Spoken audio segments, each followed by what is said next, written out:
my friends, and welcome back to my channel, Minimum Player Count. I am Stephanie, and my focus is on bringing you reviews at the minimum player count for board games.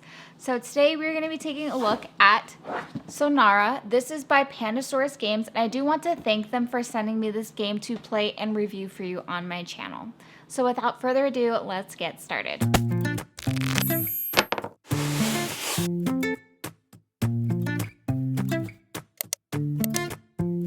So in Sonora, everyone is going to get their own marker and their own little discs that will have numbers on them. Those numbers are 1 to 5, and those are your flicking discs that you'll be flicking on this board here.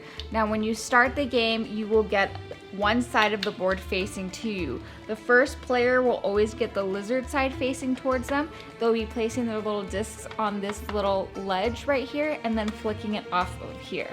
Now in this game, you are really trying to be strategic on how you flick on your discs, because certain areas on where you land is going to be where you're able to actually put or mark down your actions that you will get on this board. Now this board is a dry erase board, and they correspond to the 4 sections that is on the actual main player board. Now I will explain these 4 sections to you on how they actually work. So for scoring purposes on the lizard side, say if you get an accumulation of 5 points, you'll be marking out 5 different hexagons on this part of the board. Now when you fill up a whole space, you'll end up getting those victory points on the top. The other players will cross off the top number because it is no longer available for them to get those points. Now, if you do get something with an icon, that icon allows you to get or use that action for that other space. So this one is a fox action, which is going to be the next one that I explain. In the fox, you have certain points that will correspond to certain designs that are shown on the bottom here. So if you have, say, 6 points, you can spend 5 of them to make this shape and 1 of them to make this shape here. Now the one has 2 different kinds of shapes. It's 2 boxes on top of each other or 1 box.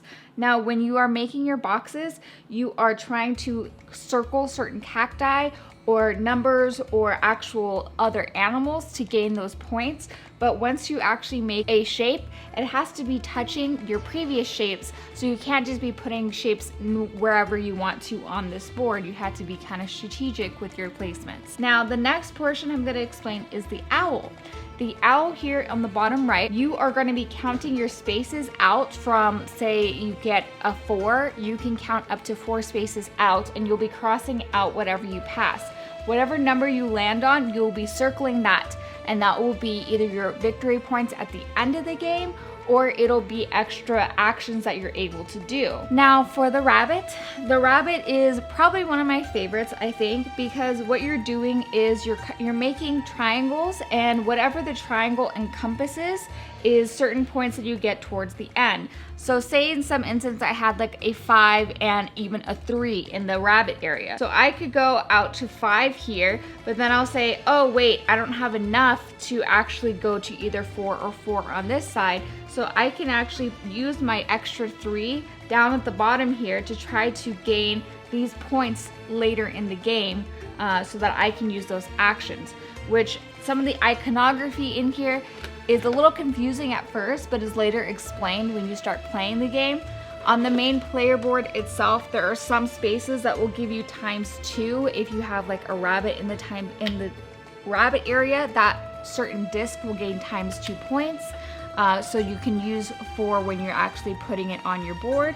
So in this case for the owl, if you see this symbol here, it will give you double of what you have. So if you have a 2, you will have 2 2s in that certain section. 2 of the 4 spaces, all of the discs are added together, and that is the lizard and the rabbit, and the other 2 are not added together. They're just extra actions that you're able to take, as in instead of having an accumulative number, you're able to do like twice actions in the owl or twice actions in the fox. So as you keep playing in this game, you are being careful on where you're putting your disc and where it's actually going. If you are able to get your disc in the middle, right in that center, you take your disc off and you'll put it and place it on one of the sections of your own player board so that you can be using those points when you start getting to the actual writing down phase. This game is very fun for me because I like the fact that it's kind of like reminiscent of Crokinole, and it has that strategic value of, you know, placing your discs on certain areas, and also the fact that it's a kind of like it's a flick and write, right? So you're writing down and trying to figure out where's going to give you the most points, also paying attention to what other people are doing if you're playing in a multiplayer game, because sometimes, like in the lizard area, if somebody's really close to filling up one of those sections, you probably don't want to be trying to fill that up because you're not going to get the maximum points for that area. And there is the option of, you know, being able to actually flick other pieces out, which is a great strategic advantage for you because those points get lost. If for some reason you end up flicking out your own piece, you lose those points. So there are some advanced rules in this game too if you wanted to play with more advanced, because you're like, oh, I'm great at Crokinole, this is going to be super easy.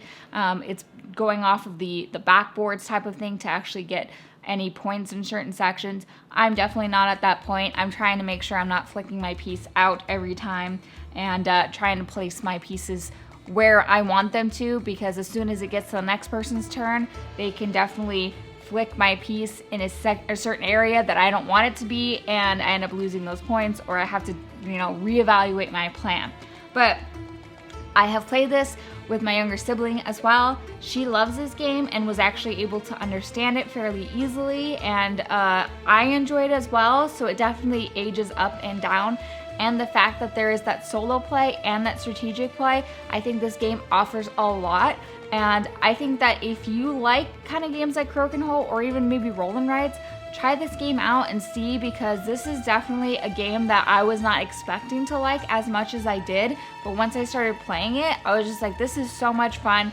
I like how you can really level up and gain more points because, you know, certain areas you're able to circle, like say a fox, then you gain more points in the fox section, and then, you know, you'll use those points, and then if you gain another, say like an owl, then you go back to the owl and gain more points there. So it's like you're building up. So this game is very much about building up your strategy and trying to gain all those points that you can, and making sure that if you're coming up close to an icon of one of those other animals, that you're either saving it or using it, or trying to make sure that the next time you go that you'll be getting as many points as possible so that you can get kind of like a what am I thinking of?